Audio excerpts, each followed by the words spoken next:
Tafsir UII, Tafsir UII.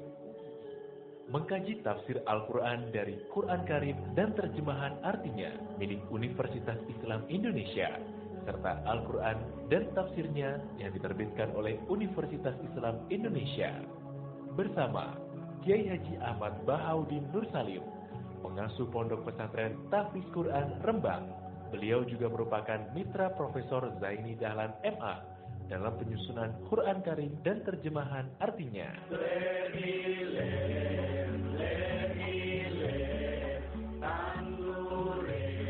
Assalamualaikum warahmatullahi wabarakatuh. Para pendengar radio Indonesia yang kami hormati, mari kita teruskan pengajian tafsir Universitas Islam Indonesia. Untuk hari ini dimulai dari ayat 6. Di dalam Al-Quran dijelaskan bahwa orang-orang kafir adalah selalu ingkar, baik mereka engkau peringatkan atau tidak, sama saja mereka tidak akan beriman. Ayat ke-7 menjelaskan khotamallahu ala qulubihim wa ala sam'ihim. Di sini diterjemah dengan Allah telah mengunci hati dan pendengaran mereka dan penglihatan mereka tertutup rapat. Para pendengar yang kami hormati, tentu ini bagian dari kategori orang kafir. Ada orang kafir tertentu yang karena angkuhnya, karena cueknya terhadap kebenaran, sehingga dihukum Allah dengan dikunci hati dan pendengaran mereka. Juga dijelaskan bahwa wa'ala absarihim ghisyawah, dan penglihatan mereka tertutup rapat. Akhirnya mereka mengalami walahum azabun azim, mereka pasti mendapat siksa yang pedih. Tentu dalam keyakinan para ulama sebagaimana yang termaktub atau mansus atau eksplisit dalam teks Al-Quran adalah ini jenis-jenis orang kafir yang ketika mati dalam keadaan kafir. Dalam sebagian ayat disebut wama tuwahum kufar, mereka kafir dan mati dalam keadaan kafir. Dengan demikian maka ayat ini untuk orang-orang kafir yang mati dalam keadaan kafir, bukan kafir yang akhirnya bertaubat. Jika ada orang kafir yang akhirnya bertaubat dan berbuat amal soleh, mereka iman secara benar, maka masuk kategori ayat Qulil ladzina kafaru iyantahu yufar lahum ma qad salaf. Katakan Muhammad pada mereka yang kafir, jika mau berhenti dari kekafirannya, maka akan diampuni apa-apa yang sudah lewat atau dosa-dosa yang pernah mereka lakukan. Para pendengar yang kami hormati, bahwa ayat ini mengatakan orang-orang kafir kamu peringatkan atau tidak, sama saja mereka ada iman. Meskipun ini satu kejadian atau satu fakta, satu kategori yang faktual di antara orang-orang kafir, yaitu diperingatkan apa tidak diperingatkan tetap tidak iman. Tapi ini tidak menjadikan hukum bahwa Nabi tidak wajib dakwah atau memperingatkan. Dalam banyak ayat Allah mengatakan in alaika illal balagh, kamu Muhammad harus tetap menyampaikan meskipun mereka menolak. Karena menyampaikan kebenaran, memperjelas kebenaran atau berargumentasi tentang kebenaran harus selalu disampaikan kepada mereka. Dan tentu sebagian mereka faktanya iman. Dengan demikian ayat ini khusus bagi mereka yang kafir dan mati dalam keadaan kafir, baru diancam walahum azabun azim, mereka itu dapat siksa yang pedih. Tapi jika mereka kafir dan menjadi mukmin karena penjelasan-penjelasan Nabi, maka dia dihukumi mukmin dan dia berhak masuk surga. Dalam surat Al-Bayyinah dijelaskan bahwa fungsi Nabi adalah bayyinah. Bayyinah maknanya adalah menjelaskan satu kebenaran yang begitu jelas. Jika orang yang paling ingkar sekalipun, paling bodoh sekalipun, paling angkuh sekalipun, karena penjelasan Nabi sangat argumentatif dan sangat rasional, banyak juga mereka yang menerima. Bagaimana termaktub dalam surat Al-Bayyinah, lam yakunil ladzina kafaru min ahlil kitab wal musyrikin munfakkina hatta ta'tiyahumul bayyinah. Rasulun minallahi yatlu suhufan mutahharah. Mereka yang kafir, baik kafir golongan Yahudi Nasrani maupun kafir dari golongan musyrik Mekah kala itu, tidak akan tercerabut dari akar kekafirannya sehingga datang al-bayyinah. Al-bayyinah itu apa? Kebenaran sejati, kebenaran yang begitu gamblang, begitu jelas, begitu transparan. Yakni adalah Rasulun minallah yatlu suhufan mutahharah, yaitu Rasul Allah yang membaca lampiran-lampiran suci, yakni Al-Quran. Ada fakta sejarah bahwa Umar bin Khattab dulu itu kafir. Dia dikenal dengan preman pasar ukat. Dia dengan lantang mau membunuh Rasulullah. Ketika di tengah perjalanan, Umar ketemu sama temannya. Dia ditanya, mau kemana kamu Umar? Mau bunuh Muhammad karena dia sudah bikin agama yang baru. Lalu kata temannya tadi, kenapa kamu membunuh Muhammad sementara saudari kamu, saudara putri kamu juga sudah mengikuti Muhammad? Lalu Umar berbalik arah mencari adiknya. Kemudian setelah ketemu adiknya, ternyata adiknya baru mengkaji surat Toha bersama suaminya. Ketika Umar datang dan mendengar surat Toha tadi, yang diantaranya dikatakan ada wahyu, Toha ma anzalna alaikal Qur'ana litasqa illa tazkiratal liman yakhsha. Muhammad, kamu saya turunkan Al-Quran kepada kamu ini bukan untuk kamu celaka. Quran turun kepada kamu hanya untuk sebagai peringatan liman yakhsha, bagi mereka yang punya rasa takut kepada Allah Subhanahu wa taala. Kenapa Allah perlu ditakuti? Karena Allah adalah zat yang mempunyai langit bumi, yang menguasai alam raya. Sebab itu diistilahkan dalam Al-Qur'an tanzilam mimman khalaqal arda was samawati al-ula. Lalu ketika Umar mendengar ayat ini, dia tahu dan dia berkomentar, ma hadza min qaulil bashar, enggak mungkin karangan manusia seperti ini. Akhirnya dia iman. Lalu setelah iman, mencari Rasulullah dan ketemu di rumahnya Zaid bin Arqam. Kemudian dikenal sebagai tanggal kejayaan Islam karena saat itu Umar masuk Islam. Dengan fakta-fakta seperti ini, maka ayat 5, ayat 6 dan ayat 7 adalah khusus orang-orang kafir yang mati dalam keadaan kafir.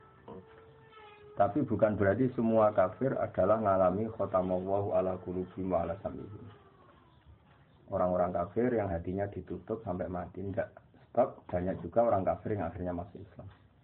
Yang masyhur dalam sejarah ada Sayyidina Umar bin Khattab, ada Khalid bin Walid, ada putra Abu Jahal, Ikrimah bin Abi Jahal, ada Abi Sufyan, masih banyak lagi kafir-kafir Quraisy yang akhirnya masuk Islam.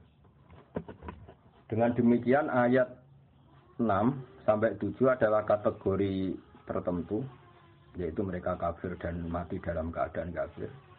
Sementara orang-orang kafir yang akhirnya masuk Islam, baik secara individu kayak Sayyidina Umar, kayak Sayyidina Khalid bin Walid, kayak beberapa sahabat, juga di akhir masa kenabian Rasulullah sebelum beliau wafat, tepatnya peristiwa Fathu Mekah, ketika Mekah dikuasai Rasulullah adalah ada gelombang di mana orang kafir secara massal masuk Islam, yaitu yang disebut dalam surat Fatah, idza jaa nasrullahi wal fathu wa ra'aitan nasa yadkhuluna fi dinillahi afwaja. Jika telah datang pertolongan Allah dan telah datang juga kemenangan-kemenangan kamu atas musuh-musuh kamu Muhammad, dan akhirnya kamu melihat, bersaksi, melihat langsung wa ra'aitan nasa, kamu melihat para manusia, para orang-orang kafir yadkhuluna fi dinillahi afwaja. Ra'aitan nas yadkhuluna fi dinillahi afwaja. Kamu melihat manusia memasuki Islam, termasuk Islam dengan keadaan bergelombang-gelombang atau berjamaah-berjamaah. Dengan demikian jelas sekali bahwa kategori orang kafir adalah satu, orang-orang kafir yang mati dalam keadaan kafir. Ini yang kena vonis di neraka selamanya, walahum adzabun azim. Ada orang-orang kafir yang akhirnya Islam. Ini yang disebut dalam ayat qulil ladzina kafaru iyantahu yughfar lahum ma qad salaf. Katakan pada orang-orang yang kafir, jika mau berhenti dari kekafiran, maka dosa-dosa mereka akan diampuni. Lalu tentang kewajiban sawaun alaihim anzartahum am lam tunzirhum. Tentu kita sepakat bagaimana mansus atau eksplisit atau termaktub dalam Al-Qur'an, Nabi diutus Allah dalam untuk memberi penjelasan kebenaran. Sehingga dari penjelasan-penjelasan itu Nabi bisa mengubah bangsa Arab yang dulu mayoritas kafir menjadi mayoritas muslim. Ini yang disebut al-bayyinah.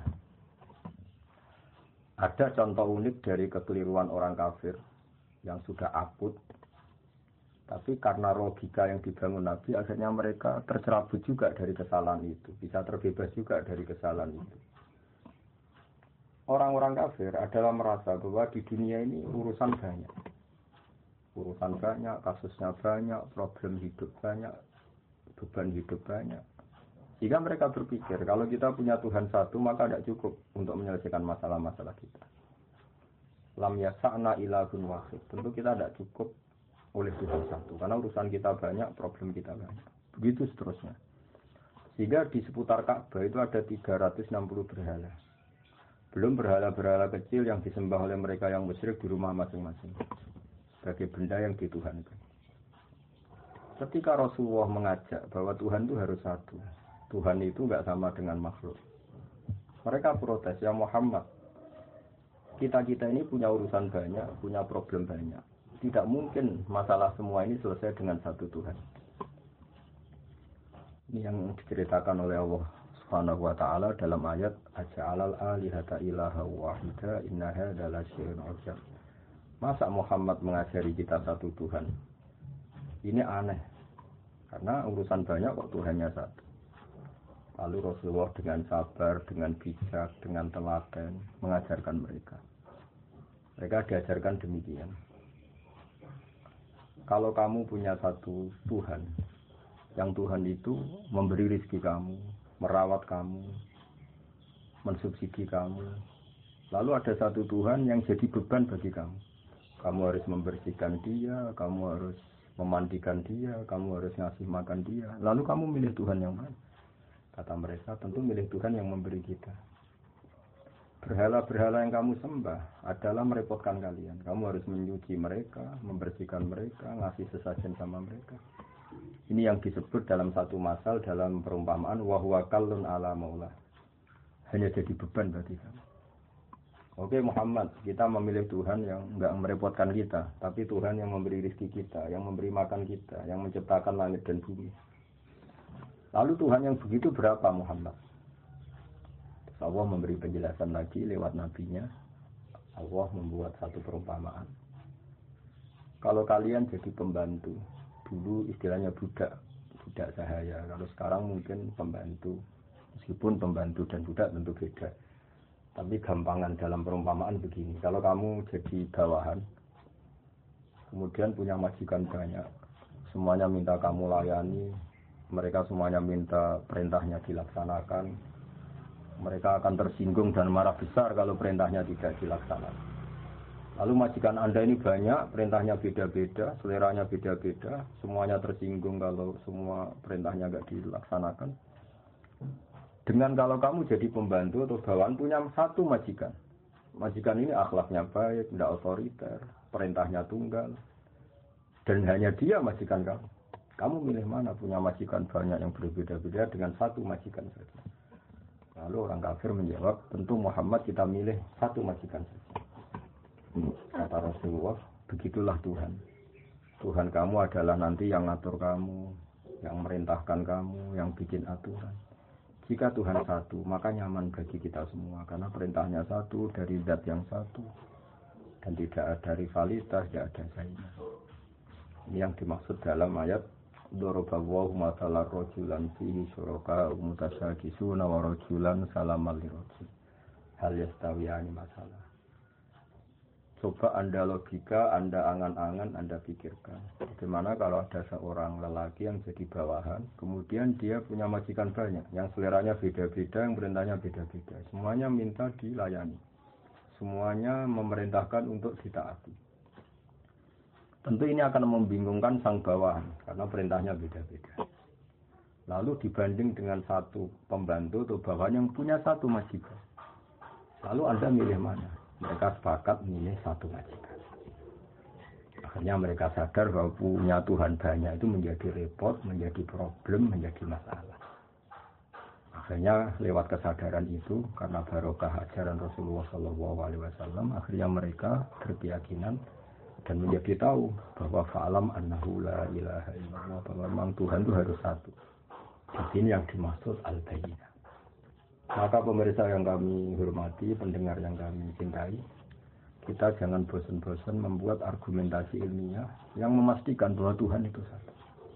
Dan Tuhan adalah ala kulli syai'in qadir. Ini yang dimaksud dengan al-bayyinah. Satu kejelasan, satu kebenaran yang begitu gamblang, begitu jelas, sampai semua orang itu menjadi tahu. Ketika kebenaran begitu jelas, begitu gamblang, oleh logika yang paling sederhana sampai logika yang paling serius, ini disebut al-bayyinah. Sebab itu Allah mengajari semua nabi adalah dengan hujjah, argumentasi ilmiah. Maka dalam banyak ayat disebut wa tilka hujjatuna atainaha Ibrahim ala qaum. Ada keyakinan orang kafir saat Nabi Ibrahim bahwa berhala itu memberi manfaat. Mereka menyembahnya, mereka memberi sesajen, mereka memuja-muja. Suatu saat di hari besar mereka, semuanya paginya mau datang ke berhala itu di satu area khusus. Lalu malamnya sebelum ada acara, Nabi Ibrahim memangkas semua berhala-berhala kecil dan kapaknya dikalungkan sama berhala paling besar. Lalu paginya geger, mereka akhirnya lewat identifikasi sosial akhirnya tahu bahwa pasti pelakunya Ibrahim, karena selama ini yang menentang kita nyembah berhala itu Ibrahim. Ditanyalah Ibrahim, kamu yang memotongi berhala-berhala kecil ini? Kata Ibrahim, tidak. Tentu yang motongi yang bawa kapak. Kata mereka, ini hanya berhala, gak mungkin bisa motongi, bisa merusak berhala-berhala kecil. Nah, di sini logika mereka kelihatan keliru. Kalau kamu yakin gak bisa motongi berhala-berhala kecil, kenapa kamu yakin dia Tuhan? Tuhan itu harusnya bisa melakukan sesuatu, bisa berikhtiar, bisa membuat langit bumi macam-macam. Ini hanya berhala. Akhirnya mereka sadar bahwa mereka salah. Ini yang disebut hujjah. Begitu para pendengar yang kami hormati, kita jangan bosan punya logika-logika atau argumentasi ilmiah yang menjadikan umat manusia selalu dalam keadaan tauhid. Ini penting karena iman hanya murni keturunan misalnya atau kultural setempat, ini masih rawan untuk diombang-ambing oleh fitnah atau oleh cobaan-cobaan non-muslim. Tapi kalau iman dengan argumentasi ilmiah yang kuat, insya Allah kalaupun kita hidup di Eropa, di Amerika, di negara mana saja, kalau tauhidnya kuat dengan argumentasi yang al-bayyinah, maka iman ini insya Allah terjaga. Sebab itu para nabi sering mengatakan kul inni ala bayyinatin min rabbi. Kita ini begitu jelas mendapatkan kebenaran dari Tuhan. Ada kisah unik zaman kafir Quraisy. Ada seseorang yang malam-malam memuja-muja berhalanya. Kemudian pas dia memuja-muja berhalanya, kebetulan saat itu ada seekor luwak mengencingi kepala berhala itu. Maka dia kaget, terus si menyembah tadi bilang, "Ailahun yabulu alaihi sa'laban." Masa ini Tuhan kok dikencingi luwak? Terus dia sadar dari itu. Sehingga hikmat kami para pendengar bahwa latihlah terus logika beriman. Logika bahwa Allah satu, Tuhan satu. Sebab ini satu logika yang paling final. Logika yang paling final dan paling mudah diterima oleh akal sehat. Akal kita, rasa kita, fitrah kita, kalau dikatakan Tuhan satu dan Tuhan menguasai alam raya dan Tuhan tidak punya rival, tentu lebih mudah menerima. Sehingga disebut agama ini fitratallahi allati fataran nasa 'alaiha. Selain logika ini tentu akan mengundang pertanyaan-pertanyaan terus yang lebih ekstrim. Misalnya logika Tuhan tiga, pasti pertanyaannya lalu tiga ini yang paling hebat siapa? Yang paling pertama siapa? Ini pertanyaan-pertanyaan yang nggak mungkin terjawab. Sehingga paling mudah di logika adalah Tuhan itu satu. Dan Tuhan tidak ada jenis yang sama. Tidak ada yang sama, yang sejenis. Di sini terus kemudian orang-orang kafir tanya lagi, ya Muhammad, Tuhan kamu yang menarik itu, yang hebat itu, lalu sifatnya kayak apa? Turunlah surat Qul huwallahu ahad, Allahus samad, lam yalid wa lam yulad wa lam yakul lahu kufuwan ahad. Tuhan kami ini juga Tuhan kalian, Tuhan sealam raya dan Tuhan yang sejati adalah Tuhan yang satu. Allahus samad dan Tuhan yang menjadi tujuan untuk kita lapuri masalah-masalah kita. Tuhan yang kita berdoa kepadanya setiap kita punya masalah. Lalu ciri Tuhan lagi adalah lam yalid wa lam yulad. Dia tidak melahirkan juga tidak dilahirkan. Ini penting karena Tuhan adalah zat yang nggak mungkin ada kembarannya. Sehingga kalau punya anak nanti penuh anak itu sejenis dengan bapak. Padahal ini tidak mungkin dalam Tuhan. Karena Tuhan adalah laisa kamitslihi syai'un, pasti tidak ada kembarannya. Nah, Tuhan adalah zat yang azali, yang pertama, dan tentu punya sifat-sifat yang sama sekali berbeda dengan makhluk.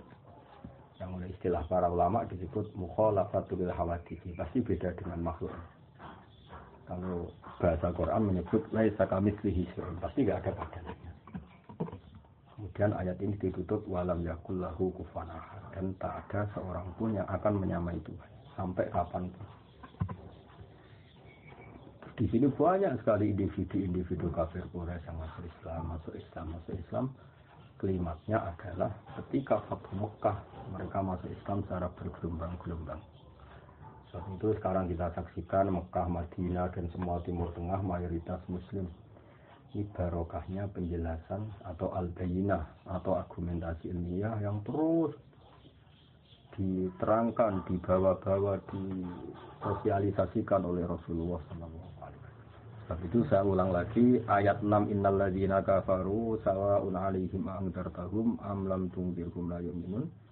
Di sini diterjemah, adapun mereka yang ingkar, baik mereka itu engkau peringatkan atau tidak, sama saja mereka tidak akan beriman. Ini adalah jenis-jenis atau kategori orang kafir yang mereka kafir terus sampai mati. Misalnya Abu Jahal, Abu Lahab. Tapi tentu ini satu jenis. Yang nanti ada jenis lain dari orang-orang kafir itu yang masuk ayat. Misalnya idza jaa nasrullahi wal fathu wa ra'aitan nasa yadkhuluna fi dinillahi afwaja. Jadi ada orang-orang kafir yang akhirnya masuk Islam dan mati dalam keadaan Islam. Dan itu banyak sekali. Sebagaimana kita tahu dalam sejarah ada Umar, ada Khalid bin Walid, ada Abi Sufyan dan sebagainya dan sebagainya.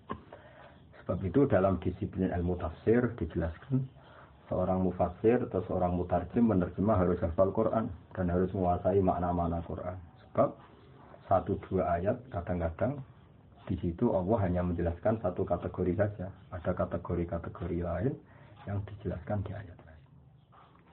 Misalnya ada ayat yang menjelaskan umat Islam itu wajib melakukan ini. Misalnya disebut 4. Di ayat lain disebutkan sampai 8. Di ayat lain lagi misalnya disebutkan sampai 6. Lalu kita menghitung semua itu termasuk kewajiban. Dan itu normal dalam ulumul Quran. Begitu misalnya di sini diterangkan hanya ada orang kafir, misalnya yang akhirnya berjenis sawa'un 'alaihim anzartahum am lam tunzirhum. Orang-orang kafir yang kamu peringatkan apa enggak tetap enggak mukmin, nantinya tetap kafir. Tapi ada orang-orang kafir yang akhirnya munfakin, tercerabut dari akar kekafirannya karena datang sebuah bayinah. Ini yang disebut lam yakunil ladzina kafaru min ahlil kitab wal musyrikin munfakina hatta taqdiyahumul bayinah. Ini penting saya sampaikan biar kita punya tradisi kalau sebagai mufassir atau pengambil makna dari Quran, kita harus komprehensif ayat-ayat yang terkait kita kaji, tematik-tematik yang terkait kita kaji, asbabun nuzul kita kaji, kesimpulan-kesimpulan linguistik juga kita kaji, fakta-fakta sosial juga kita kaji. Dengan demikian terus kita menyimpulkan ada sekian kategori yang baru boleh kita yakini sebagai hasil penelitian atau hasil penafsiran. Contoh gampang misalnya begini. Di ayat-ayat umum tentu orang baik itu wa yuqimunas shalat. Itu yang mendirikan sholat. Orang-orang baik adalah orang-orang yang iman bil ghaibi, melakukan sholat, mau melakukan zakat. Kemudian di sini misalnya secara eksplisit nggak disebut haji. Tapi nanti di ayat lain jelas di antara rukun Islam misalnya kita kena khitab, kena aturan wa atimul hajja wal umrata lillah. Atau misalnya di ayat lain dijelaskan walillahi 'alan nasi hajjul baiti man istata'a ilaihi sabila. Kamu ini kalau mampu wajib haji misalnya. Nah, kenapa ini di ayat yang berbeda? Karena memang Quran turun itu dalam durasi waktu 23 tahun. Ada masa di periode-periode Mekah Rasulullah hanya menjelaskan argumentasi tauhid. Makanya ini disebut ayat-ayat Makkiyah atau surat-surat Makkiyah. Kemudian di Madaniyah, karena Islam sudah mapan, kemudian kewajiban-kewajiban Islam diterangkan secara eksplisit. Mulai zakat, bahkan kadarnya, nisabnya, aturannya, bahkan mustahiknya, siapa yang berhak menerima zakat, misalnya innamas shadaqatu lil fuqara dan seterusnya. Sehingga justru di antara mukjizat Quran, tingkat kesusastraan Quran adalah menjelaskan itu sesuai konteks. Sebab itu kita tidak bisa menyimpulkan satu Quran tanpa Anda harus hafal dulu semua. Kalau tidak, kamu harus mengikuti ulama yang hafal, yang ahli tafsir. Karena ayat ini menjadi komprehensif, menjadi lengkap pemaknanya setelah kita memperbandingkannya. Misalnya tadi, di awal Baqarah belum dijelaskan kewajiban haji. Tapi nanti di awal juz 4 misalnya, ada kata-kata walillahi 'alan nasi hajjul baiti man istata'a ilaihi sabila. Di ayat lain sampai dijelaskan cara berhaji. Hanya kamu harus begini. Kalau haji itu ada kemungkinan ifrad, tamattu, qiran. Kalau tamattu aturannya faman tamatta'a bil umrati ilal haji famastaysara minal hadi dan sebagainya dan sebagainya. Dengan warning dari saya demikian, saya mohon sekali bahwa ulumul Quran adalah ilmu yang sangat sensitif, yang sangat peka, karena Quran adalah kitab suci, panutan umat Islam. Maka sebaiknya seseorang jangan gegabah dalam menafsirkan Quran. Kalau kita tidak ahlinya, bisa merujuk ke terjemah Kemenak atau terjemah-terjemah keluaran Al-Azhar, keluaran konsensus para ulama yang kredibel, atau mengikuti ulama-ulama yang muktabar, yang kredibel, yang kapabel di bidang. Saya kira untuk pertemuan ini kami anggap cukup, dan insya Allah pada pertemuan berikutnya mulai ayat 8 yaitu Allah menerangkan tentang sifat-sifat orang munafik yang dimulai dari